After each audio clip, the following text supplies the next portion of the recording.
അന്വേഷണം CBIക്ക് കൊടുക്കാതിരിക്കാൻ ഗവൺമെന്റ് സർക്കാരിന്റെ ഖജനാവിൽ നിന്ന് പണമെടുത്ത് കേസ് നടത്താൻ സുപ്രീം കോടതിയിൽ നിന്ന് എന്തിനാ സാറേ വക്കീലിനെ കൊണ്ടുവരുന്നത് ആരെയാ? നരേന്ദ്രമോദിയുടെ സോളിസിറ്റർ ജനറൽ രഞ്ജിത് കുമാർ കേരളത്തിലെ ഗവൺമെന്റ് സിറ്റിംഗ് ഒന്നിന് 25 ലക്ഷം രൂപ കൊടുത്ത് ഇവിടെ കൊണ്ടുവരുന്നു. Additional solicitor general advocate Maninder ലക്ഷങ്ങൾ എണ്ണിക്കൊടുത്തിട്ട് ഇവിടെ കൊണ്ടുവരുന്നു. 1 കോടിയോളം രൂപ, 88 ലക്ഷത്തോളം രൂപ ഈ ചെറുപ്പക്കാരനെ കൊന്ന കേസിലെ പ്രതികളെ പിടിക്കാൻ CBIയുടെ അന്വേഷണം വേണമെന്ന് കോടതിക്ക് തോന്നിയിട്ട് കോടതി ഉത്തരവിടുമ്പോ അതിനെതിരെ അപ്പീൽ കൊടുക്കാൻ ഈ ലക്ഷങ്ങൾ എണ്ണിക്കൊടുത്തത്, കോടികൾ എണ്ണിക്കൊടുത്തത് AKG സെന്ററിൽ നിന്നല്ല സാർ. അത് എണ്ണിക്കൊടുത്തത് പാർട്ടി ബക്കറ്റ് പിരിവ് നടത്തിയിട്ടുമല്ല. അത് എണ്ണിക്കൊടുത്തത് സർക്കാരിന്റെ സ്വന്തം മുതലാളിമാരുമല്ല. കേരളത്തിലെ ലക്ഷക്കണക്കിന് പാവപ്പെട്ട ജനങ്ങൾ കൊടുക്കുന്ന നികുതി പണത്തിൽ നിന്നാണ് ഈ പണം മുഴുവൻ ഗവൺമെന്റ് കൊടുത്തത്. ജനങ്ങൾക്ക് എന്ത് ബാധ്യതയുണ്ട് ഈ ഗുണ്ടകൾക്ക് വേണ്ടി? പാർട്ടിക്ക് പോലും പങ്കില്ലെന്ന് നിങ്ങൾ പറയുന്ന ഈ ഗുണ്ടകൾക്ക് വേണ്ടി, പ്രതികൾക്ക് വേണ്ടി കേസ് നടത്തേണ്ട എന്ത് ബാധ്യത ജനങ്ങളുടെ ഖജനാവിനുണ്ട്? കൊലപാതകം നടന്ന് മണിക്കൂറുകൾക്കകം 7:36 കൊലപാതകം നടക്കുന്നതിന്റെ 1 മണിക്കൂർ മുമ്പ് അവൈലബിൾ ബ്രാഞ്ച് കമ്മിറ്റി യോഗം വിളിക്കുകയാണ്. ഈ പ്രതികൾ ഉൾപ്പെടെ പങ്കെടുക്കുന്ന ബ്രാഞ്ച് കമ്മിറ്റി യോഗം ഷാഫി പറമ്പിൽ പറയുന്നതല്ല, പ്രതിപക്ഷം പറയുന്നതല്ല. കുറ്റപത്രത്തിൽ നിങ്ങളുടെ ഗവൺമെന്റ് സമർപ്പിച്ച കുറ്റപത്രത്തിലുള്ളതാണ്.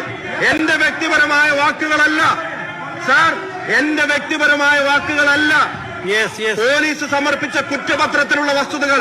ആ കമ്മിറ്റി യോഗത്തിൽ പങ്കെടുത്ത 5 ആളുകൾ 5 വാഹനത്തിലായി അതിവേഗം ഈ കൊലപാതകം നടന്ന സ്ഥലത്തേക്ക് സഞ്ചരിക്കുകയാണ്.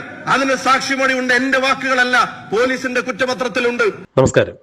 24 വയസ്സുള്ള 2 ചെറുപ്പക്കാരെ നിഷ്കരണം വെട്ടിയരിഞ്ഞ് തള്ളിയ CPM കാബാലികരെ രക്ഷിച്ചെടുക്കുന്നതിന് വേണ്ടി ആ ചെറുപ്പക്കാരുടെ, അതായത് കൊല ചെയ്യപ്പെട്ട ചെറുപ്പക്കാരുടെ വീട്ടുകാരുടെ കയ്യിൽ നിന്ന് വരെ പൈസ വാങ്ങിയാണ് പിണറായി വിജയൻ സുപ്രീം കോടതിയിൽ നിന്നും വിളിച്ചു വരുത്തിയ അഭിഭാഷകർക്ക് പൈസ കൊടുത്തത് എന്ന് പറയുമ്പോൾ എത്ര വലിയ നികൃഷ്ട ജീവിയാണ് ഈ കേരളം ഭരിക്കുന്ന പിണറായി വിജയൻ എന്നാണ് ഇപ്പോൾ കേരളം ചോദിക്കുന്നത്, കേരളത്തിന്റെ മനസാക്ഷി ചോദിക്കുന്നത്. നിയമസഭയിൽ ഇതേക്കുറിച്ച് തന്നെയാണ് ഷാഫി പറമ്പിൽ വളരെ വൈകാരികമായി സംസാരിച്ചത്. കൊല്ലപ്പെട്ട കൃപേഷിന്റെയും ശരത് ലാലിന്റെയും അമ്മയും അല്ലെങ്കിൽ അവരുടെ വീട്ടുകാരും വാങ്ങിക്കുന്ന ചന്ദനത്തിരിയുടെ നികുതിയിൽ നിന്നും അവരെ പുതപ്പിക്കാൻ, ആ ശവശരീരം പുതപ്പിക്കാൻ വാങ്ങിയ തുണിയുടെ നികുതിയിൽ നിന്ന് വരെ കിട്ടിയ പൈസ കൊണ്ടാണ് സുപ്രീം കോടതിയിൽ നിന്നും അവരുടെ കൊലപാതകികളെ രക്ഷിച്ചെടുക്കുന്നതിന് വേണ്ടി ഹാജരായ അഭിഭാഷകന് പിണറായി വിജയൻ പണം കൊടുത്തത് എന്ന് പറയുമ്പോൾ ഇത് തായ്ക്കണ്ടി കുടുംബത്തിൽ നിന്നും കൊണ്ടുവന്ന പണമല്ല എന്ന് പിണറായി വിജയനും CPM എന്തുകൊണ്ട് മനസ്സിലാക്കുന്നില്ല എന്നാണ് ഷാഫി പറമ്പിൽ ചോദിച്ചത്. പിണറായി വിജയന്റെ കുടുംബ സ്വത്തിൽ നിന്നും കൈയിട്ട് വാരിയിട്ടല്ല സുപ്രീം കോടതിയിൽ നിന്നും പെരിയ കൊലക്കേസിന് വേണ്ടി, കൊലപാതകികൾക്ക് വേണ്ടി ഹാജരായ അഭിഭാഷകന്മാർക്ക് പൈസ കൊടുത്തത്. ഒരു സിറ്റിങ്ങിന് ഏതാണ്ട് 25 ലക്ഷം രൂപ വാങ്ങിക്കുന്ന അഭിഭാഷകരെ കൊണ്ടുവന്ന് പെരിയ കൊലക്കേസിലെ കൊലപാതകികളെ രക്ഷിക്കുന്നതിന് വേണ്ടി പണം കൊടുത്തത് പിണറായി വിജയന്റെ കുടുംബത്തിൽ നിന്നും, തായ്ക്കണ്ടി കുടുംബത്തിൽ നിന്നും എടുത്തുകൊണ്ടുവന്ന് കൊടുത്ത പൈസയല്ല, പൊതു ഖജനാവിൽ നിന്ന്, ഞാനും നിങ്ങളും അധ്വാനിച്ചുണ്ടാക്കുന്ന പണത്തിൽ നിന്നും, നമ്മൾ വാങ്ങിക്കുന്ന റേഷൻ അരിയിൽ നിന്ന് വരെ കിട്ടുന്ന നികുതി, ആ നികുതി പണത്തിൽ നിന്ന് എടുത്തുകൊണ്ടാണ് പിണറായി വിജയനും CPM അവരുടെ ഗുണ്ടകൾ നടത്തിയ കൊലപാതകത്തിന്, ആ കൊലപാതകികളെ രക്ഷിച്ചെടുക്കുന്നതിന് വേണ്ടി പണം കൊടുത്തത് എന്നാണ് നിയമസഭയിൽ വളരെ വൈകാരികമായി അന്ന് ഷാഫി പറമ്പിൽ MLA സംസാരിച്ചത്. ഇന്നിപ്പോൾ ബഹുമാനപ്പെട്ട കോടതി തന്നെ പെരിയ കൊലക്കേസിൽ പ്രതികൾ എല്ലാവരും CPM പ്രവർത്തകരാണ് എന്ന് വിധിച്ചിരിക്കുമ്പോൾ 14 പേരെയാണ് ഈ കാര്യത്തിൽ കോടതി കുറ്റക്കാരെന്ന് കണ്ടെത്തിയിരിക്കുന്നത്. ജനുവരി 3-ാം തീയതി ഇവർക്കുള്ള കുറ്റം എന്താണെന്ന് കോടതി ശിക്ഷ വിധിക്കും. ഒരു കാര്യം ഉറപ്പായിരിക്കുന്നു, CPMന്റെ മുൻ MLA വരെ ഇതിൽ നേരിട്ട് പങ്കെടുത്തിരിക്കുന്നു, അല്ലെങ്കിൽ അവർക്ക് വരെ ഈ ഗൂഢാലോചനയിൽ പങ്കുണ്ട് എന്ന് പറയുമ്പോൾ CPM സ്പോൺസർ ചെയ്ത ഒരു കൊലപാതകം തന്നെ എന്ന് വീണ്ടും തെളിഞ്ഞിരിക്കുന്നു. ഈ കൊലപാതകികളെ രക്ഷിക്കുന്നതിന് വേണ്ടിയാണ് കേരളത്തിലെ പാവപ്പെട്ടവൻ തുണി വാങ്ങിക്കുമ്പോഴും, അരി വാങ്ങിക്കുമ്പോഴും, വിളക്കെണ്ണ മേടിക്കുമ്പോഴും, ചന്ദനത്തിരി മേടിക്കുമ്പോഴും കൊടുക്കുന്ന നികുതി പണത്തിൽ നിന്നും CPMന്റെ ഗുണ്ടകളെ, കൊലപാതകികളെ രക്ഷിച്ചെടുക്കുവാൻ വേണ്ടി വക്കീലന്മാർക്ക് പണം കൊടുത്തത് എന്ന് പറയുമ്പോൾ കേരളത്തിന്റെ മനസാക്ഷിക്ക് നിരക്കുന്നതല്ല, കേരളത്തിന്റെ പൊതുബോധത്തിന് ഇത് നിരക്കുന്നതല്ല എന്നാണ് ഷാഫി പറമ്പിൽ MLA വൈകാരികമായി, അത്യുജ്വലമായി അന്ന് നിയമസഭയിൽ പ്രസംഗിച്ചത്. പിണറായി വിജയനും പിണറായി വിജയന്റെ കങ്കാളികളായ കാപാലികന്മാരും കേരളത്തെ കുരുതിക്കളമാക്കി മാറ്റുമ്പോൾ ഇനി ഒരിക്കൽ കൂടി ഇത് കണ്ടു നിൽക്കാൻ കേരളത്തിന്റെ പൊതുബോധത്തിനാവില്ല, മനസാക്ഷിക്കാവില്ല എന്ന് തന്നെയാണ് ഷാഫി പറമ്പിൽ അന്ന് നിയമസഭയിൽ ആഞ്ഞടിച്ചുകൊണ്ട് സംസാരിച്ചത്. പെരിയാർ കൊലക്കേസിന്റെ വിധി വന്ന പശ്ചാത്തലത്തിൽ ഷാഫി പറമ്പിൽ MLA അന്ന് നിയമസഭയിൽ നടത്തിയ ഈ പ്രസംഗം ഇപ്പോൾ സാമൂഹ്യ മാധ്യമങ്ങളിൽ വൈറലായിക്കൊണ്ടിരിക്കുന്നു. ഷാഫി പറമ്പിൽ MLA അന്ന് പിണറായി വിജയനും പിണറായി വിജയന്റെ കാപാലികത്വത്തിനും എതിരെ CPM-ന്റെ ഗുണ്ടായിസത്തിനും എതിരെ നിയമസഭയിൽ പ്രസംഗിച്ച പ്രസംഗത്തിന്റെ പ്രസക്ത ഭാഗങ്ങൾ നമുക്കൊന്ന് കേൾക്കാം. ആ അന്വേഷണം CBIക്ക് കൊടുക്കാതിരിക്കാൻ ഗവൺമെന്റ് സർക്കാരിന്റെ ഖജനാവിൽ നിന്ന് പണമെടുത്ത് കേസ് നടത്താൻ സുപ്രീം കോടതിയിൽ നിന്ന് എന്തിനാ സാറേ വക്കീലിനെ കൊണ്ടുവരുന്നത് ആരെയാ? നരേന്ദ്രമോദിയുടെ സോളിസിറ്റർ ജനറൽ രഞ്ജിത് കുമാർ കേരളത്തിലെ ഗവൺമെന്റ് സിറ്റിംഗ് ഒന്നിന് 25 ലക്ഷം രൂപ കൊടുത്ത് ഇവിടെ കൊണ്ടുവരുന്നു. Additional solicitor general Maninder, advocate Maninder ലക്ഷങ്ങൾ എണ്ണിക്കൊടുത്തിട്ട് ഇവിടെ കൊണ്ടുവരുന്നു. 1 കോടിയോളം രൂപ, 88 ലക്ഷത്തോളം രൂപ ഈ ചെറുപ്പക്കാരനെ കൊന്ന കേസിലെ പ്രതികളെ പിടിക്കാൻ CBIയുടെ അന്വേഷണം വേണമെന്ന് കോടതിക്ക് തോന്നിയിട്ട് കോടതി ഉത്തരവിടുമ്പോ അതിനെതിരെ അപ്പീൽ കൊടുക്കാൻ ഈ ലക്ഷങ്ങൾ എണ്ണിക്കൊടുത്തത്, കോടികൾ എണ്ണിക്കൊടുത്തത് AKG സെന്ററിൽ നിന്നല്ല സാർ. അത് എണ്ണിക്കൊടുത്തത് പാർട്ടി ബക്കറ്റ് പിരിവ് നടത്തിയിട്ടുമല്ല. അത് എണ്ണിക്കൊടുത്തത് സർക്കാരിന്റെ സ്വന്തം മുതലാളിമാരുമല്ല.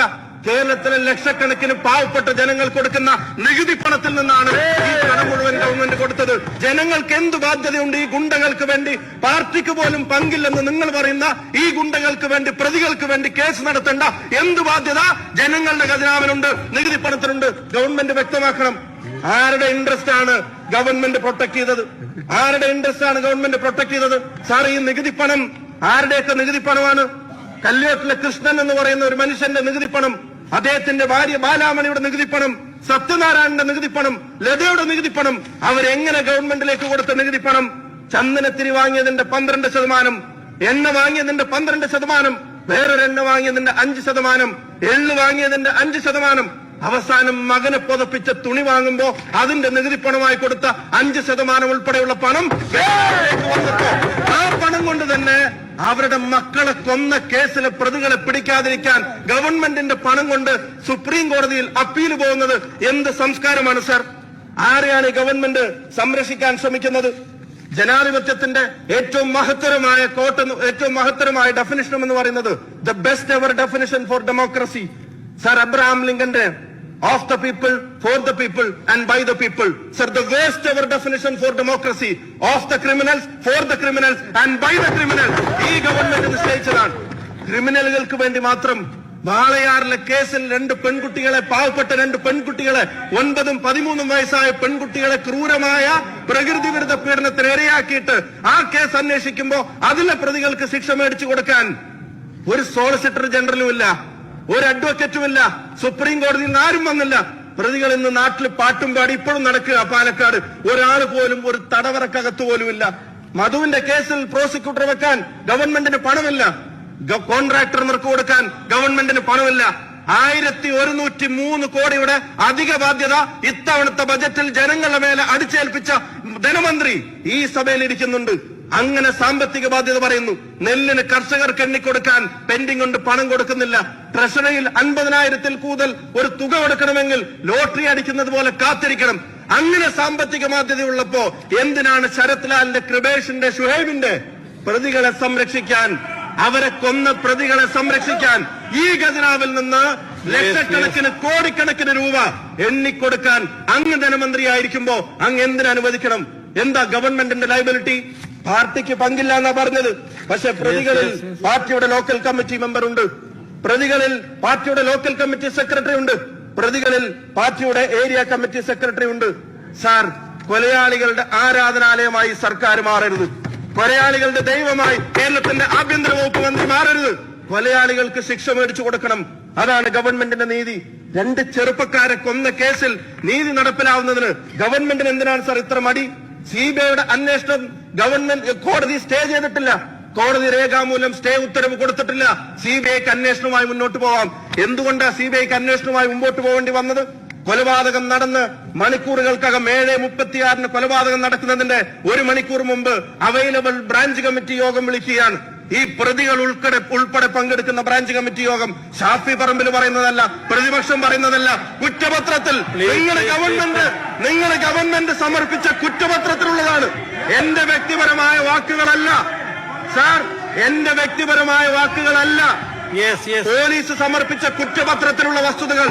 ആ കമ്മിറ്റി യോഗത്തിൽ പങ്കെടുത്ത 5 ആളുകൾ 5 വാഹനത്തിലായി അതിവേഗം ഈ കൊലപാതകം നടന്ന സ്ഥലത്തേക്ക് സഞ്ചരിക്കുകയാണ്. അതിന് സാക്ഷിമൊഴിയുണ്ട്. എന്റെ വാക്കുകളല്ല, പോലീസിന്റെ കുറ്റപത്രത്തിലുണ്ട്. കൊലപാതകം നടന്നിട്ട് ഏരിയ കമ്മിറ്റി ഓഫീസിലേക്ക് വെളുത്തോളി ഗ്രാമത്തിൽ വെച്ച് പാർട്ടി നേതാക്കന്മാർ അവിടെ പോയി ഈ പ്രതികളെ കാണുകയാണ്. സാർ, എന്റെ വാക്കുകളല്ല, കുറ്റപത്രത്തിലുണ്ട്. എന്നിട്ട് കൊലപാതകം നടത്തിയ പ്രതികളുടെ വസ്ത്രം മാറാൻ, ഞാൻ അവസാനിപ്പിക്കുന്നു. കൊലപാതകം നടത്തിയ പ്രതികളുടെ വസ്ത്രം മാറാൻ ഏരിയ കമ്മിറ്റി സെക്രട്ടറിയുടെ ഫോണിലേക്ക് ഒരു കോൾ വരികയാണ്. നിർദ്ദേശപ്രകാരം വസ്ത്രം കത്തിക്കുന്നു. കുറ്റപത്രത്തിലുണ്ട്. അവരെ പാർട്ടി ഓഫീസിൽ ഒളിപ്പിക്കുന്നു. കുറ്റപത്രത്തിലുണ്ട്. അവരുടെ പ്രതികളുടെ 8 പേരുടെ ഫോണും വാങ്ങിവെച്ചത് ഏരിയ കമ്മിറ്റി സെക്രട്ടറിയും ലോക്കൽ കമ്മിറ്റി സെക്രട്ടറിയും കുറ്റപത്രത്തിലുണ്ട്. സാർ, ആ പ്രതികളെ പാർട്ടി ഓഫീസിൽ ഒളിപ്പിച്ചവർക്കെതിരെ 120B എടുത്തിട്ടില്ല. ഗൂഢാലോചനയിൽ കേസെടുത്തിട്ടില്ല. അവർക്ക് ബെയിലബിൾ ആയിട്ടുള്ള കേസെടുക്കുന്നു. രേഖകൾ കൈമാറാത്തതുമായി ബന്ധപ്പെട്ടാണ് അവർക്ക് ബെയിലബിൾ ആയിട്ടുള്ള കേസുകൾ എടുക്കുന്നു. അവരെ വെറുതെ വിടുന്നു.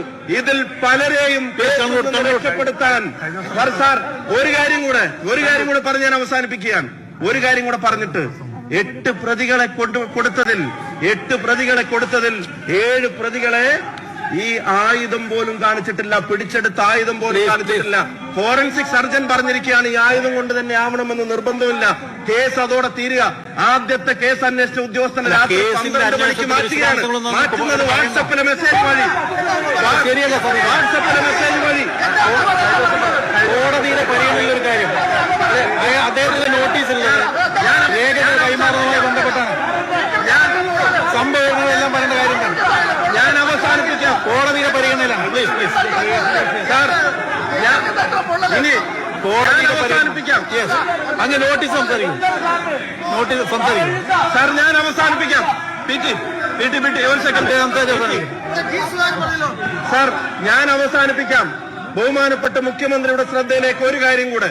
ഫെബ്രുവരി 19-ാം തീയതി അവിടെ നടന്ന CPM-ന്റെ ഒരു റാലിക്കകത്ത് CPM-ന്റെ ഒരു നേതാവ് പ്രസംഗിച്ചത് അങ്ങയുടെ ശ്രദ്ധയിൽപ്പെടുത്താൻ ഞാൻ ആഗ്രഹിക്കുകയാണ്. പാർട്ടിക്ക് പങ്കില്ലെന്ന് അങ്ങും പാർട്ടി സെക്രട്ടറി ഉൾപ്പെടെയുള്ള ആളുകൾ പറഞ്ഞൊരു കേസിനകത്ത് CPM-ന്റെ നേതാവ് ഇക്കഴിഞ്ഞ 19-ാം തീയതി കല്യോട്ട് പ്രസംഗിച്ചത് ശ്രീകൃഷ്ണനെ ആരും കൊലയാളികൾ എന്ന് വിളിക്കാറില്ല എന്നുള്ളതാണ്.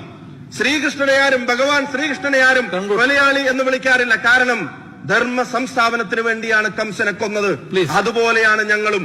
ഇവരെ 2 പേരെയും കൊന്നതിന്റെ പേരിൽ ഞങ്ങളെ ആരെയും ഒരു നേതാവ് പ്രസംഗിക്കുക, ഞങ്ങളെ ആരെയും കൊലയാളികളെന്ന് ആരും വിളിക്കാൻ പാടില്ല. അത് ധർമ്മ സംസ്ഥാപനത്തിന് വേണ്ടി കൊന്നതാണെന്ന് പോലും സാർ പാർട്ടി യോഗത്തിൽ പാർട്ടി സ്റ്റേജിൽ നിങ്ങളുടെ നേതാക്കന്മാർ പ്രസംഗിച്ചത് ഞങ്ങളുടെ വാക്കുകളല്ല. നിങ്ങളുടെ നേതാക്കന്മാർ പ്രസംഗിച്ചത് ഞങ്ങളുടെ വാക്കുകളല്ല. ഇത് ഗൗരവത്തിലെടുക്കണം. ഇങ്ങനെ കൊലയാളികളെ സംരക്ഷിക്കരുത്. അവർക്ക് പിന്തുണ കൊടുക്കരുത്. അവർക്ക് വേണ്ടി കൊടുക്കാനുള്ളതല്ല കേരളത്തിലെ ഖജനാവിന്റെ പണം.